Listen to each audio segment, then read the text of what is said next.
L'opinion nationale et internationale. Rappelez ce que nous avions dit, nous tous, ici présents. Quand nous avons pris la décision de participer au dialogue, c'était uniquement pour appliquer la résolution 2277 et éviter les chaos à notre pays. Mais nous avions précisé dans notre message que cette situation a été savamment créée par le pouvoir et que nous ne saurons endosser cette responsabilité. Et nous avons, au nom de l'intérêt général, accepté de discuter avec les amis pour désamorcer la crise. La crise, c'est quoi? C'est la non-tenue de l'élection présidentielle dans les pays constitutionnels, c'est-à-dire l'application de l'article 73, parce que le 19 septembre, on devrait convoquer le scrutin présidentiel. Et nous avons dit qu'il ne faut pas attendre, après dans l'impasse, aux conséquences imprévisibles. Nous avons décidé de le faire. Mais nous avons nos lignes rouges.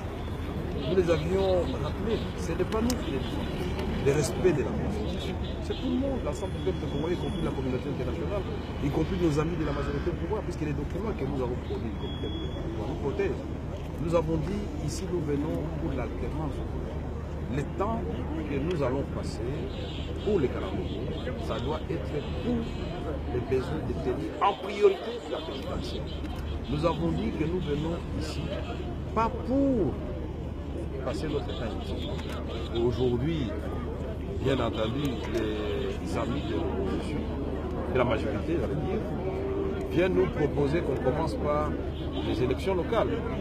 Mais avec la situation de la décentralisation actuellement, où il y a des groupements fictifs, des groupements sans population, des groupements qui se chevauchent.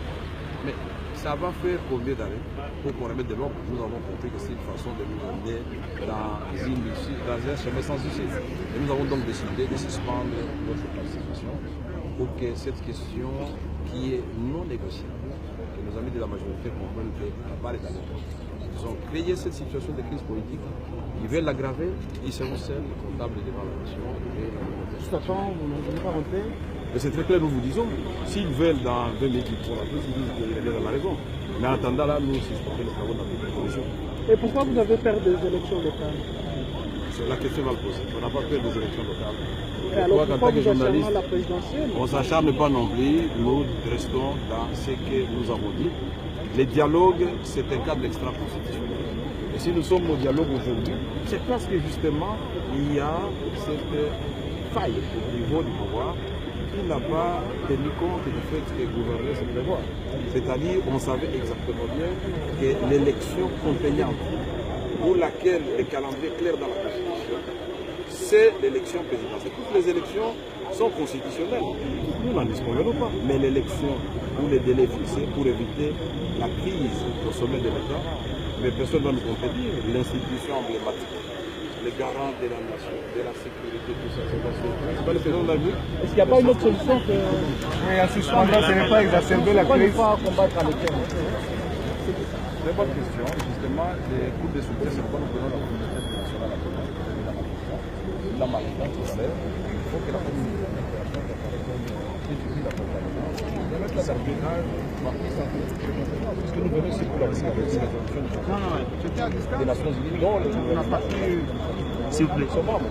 Pourquoi on va falloir de la vie des amis de la majorité? Vous avez donné des gens aussi,